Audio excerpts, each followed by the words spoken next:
everyone, it is the real Gina B Date with the Plate, and I am back for another live.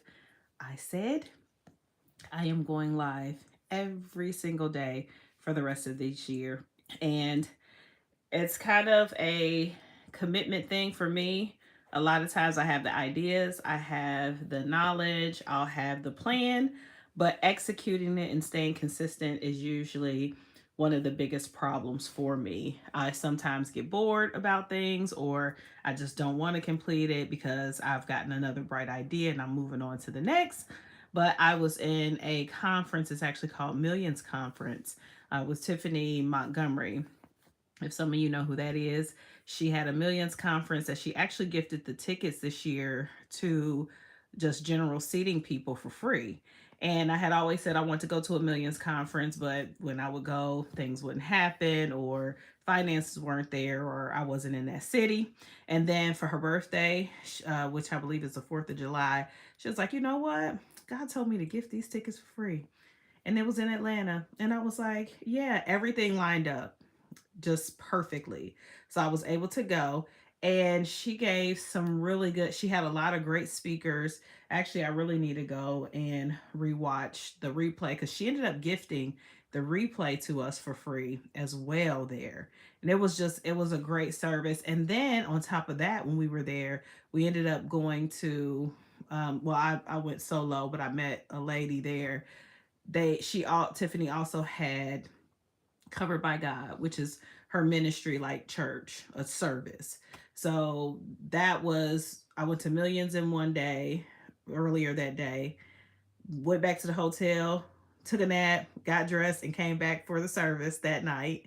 And then did Millions again the next day. So I want to say it was Millions was 2 days. Yeah. So anyway, and there was a speaker there, and I'll be honest, I don't remember the guy's name, but he is really profound now. And he said that she told him to go live every single day. And that was one of the things that could kind of catapult his channel, his social media, and things like that. So he said he actually started doing that. And at first, the only people that were on his live was like his grandmother or something like that. And he called his grandmother and was talking to her or something. And he said, Grandma, you don't have to get on that live every day or whatever. And then he got on live again and nobody was on there, which is kind of like Date with the Plate. For some reason, y'all pop in, y'all pop out. Come on, I got more subscribers on this channel than I do on my parenting channel, but they be lit over there. But anyway, he told his grandma to come on to his channel every night. So yeah, it was crazy. So we actually were on somewhat of a series talking about marriage and relationships. And I still want to stay on that. It doesn't really segue into that, but it kind of does. I'm gonna kind of try to shift it to make it kind of align in there, especially since I am a food and eating channel. I'm just kind of throwing that encouragement in there, but aligning it with food. So it was marriage on the menu, and it's a 3-course meal, appetizer. What did I say? Appetizer, entree, and dessert. Appetizer is starting to prepare. The entree is the relationship itself once it finally gets there. And then the third is the dessert, keeping things all the way spicy, keeping it nice and sweet and good. But I'm going to pause that for just a minute, but still try to segue what I'm going to talk about because I am so disappointed in, and I won't say it's just America because I don't know. Honestly, when I travel internationally, I don't see some of the things that I see in America. I don't see some of the behaviors like the entitlement and hey, how are you? I don't see I don't see a lot of the things in international countries, but I would say the reason why maybe because I'm a tourist. So there's different places. I'm not like going in the outskirt. I'm not going into the families and things like that. I'm seeing the tourist sites and I'm seeing the people who are supposed to be nice to me. So I can't say that there's not this, but America is starting to really bum me out. Certain things.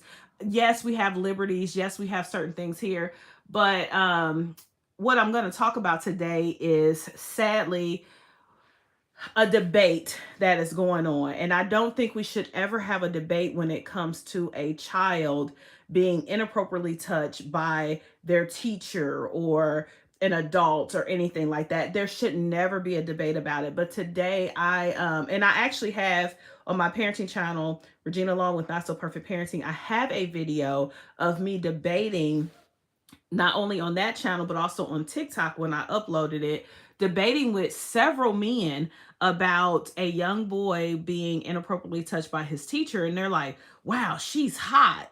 I wish somebody would have touched me like that when I was younger. And wow, we didn't have teachers that looked like that. And they're telling the teacher to make a man out of him and all that other stuff. And the sad part about it is this young man was pretty young.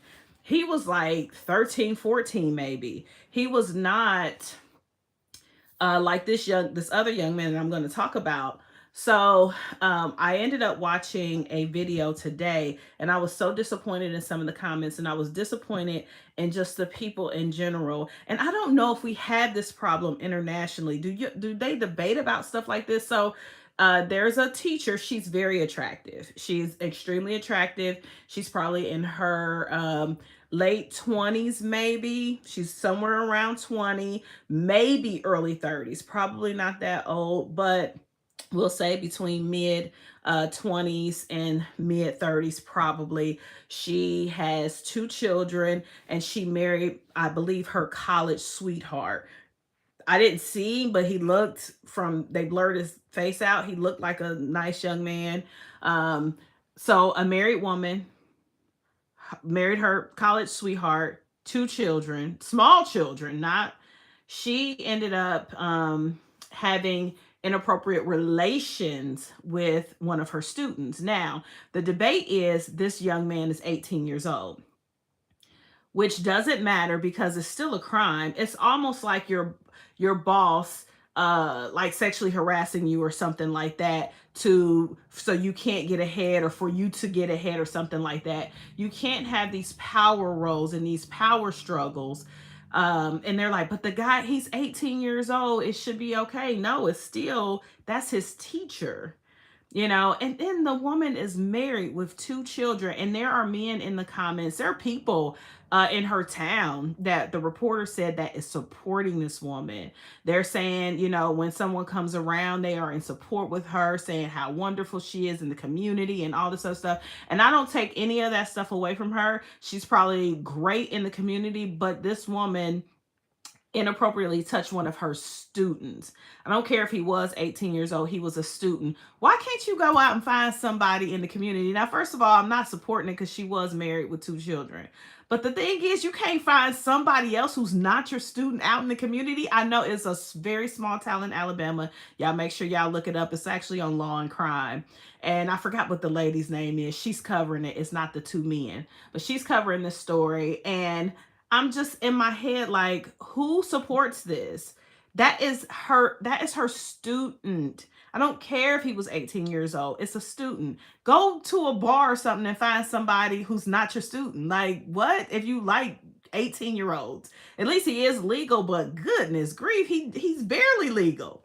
But that's neither here nor there. But it's your student, so it's still wrong. But the amount of people that supported this woman, talking about she shouldn't get in trouble, and the men are like, I wish I could have her when I was young. Are we supporting inappropriate touching because of women? It's different for women or men? I don't think it's different. If that had been a man messing with an 18-year-old female, he would be under the jail. They would still be like, you just don't do that kind of stuff. What makes it in our head that this is okay because it's a woman doing it to a male? Even though the men or the boys are probably like, yeah, that's still messing them up in certain ways. I wish we could fix our mindsets. We could fix this. I think it's terrible. I think it's absolutely terrible the way we say, well, if it's a woman doing it, it's okay because she's helping that boy become a man. No, you messing up his life. That boy should not have to have no grown tail woman who is married with 2 kids humping and jumping on him. No, he should be able to pick his bride from his age group, somebody that he can trust and all that. Not no grown, experienced woman with a husband and some miles on her. That ain't right. Y'all know that ain't right. And so I just wanted to get on here because I want y'all to be aware, parents. I want y'all to start looking through these kids' phones because that's where it starts. These Snapchats and all that, where they think they can delete this information. Start getting nosy. They don't have no privacy in your house. They don't, because this is getting out of hand. I was counting the different cases of women doing this to boys, and I tell you, it is astonishing. We think the men do it. It be these women. It be the women. Y'all better start looking. I ain't saying blame nobody, but y'all better start investigating, because these women is hot in the tail and they are messing with these kids in the school. And I have a whole problem with that people will support inappropriate stuff. So anyway, I'm about to jump on my parenting channel and I'm about to talk about somewhat the same thing in a different little way. But Lord, watch who y'all get in relationships with. Watch who you have around your children. You are not your child's friend. Be in their business. All right, it's the real Gina B. Date with the plate. Only eat it if it's good.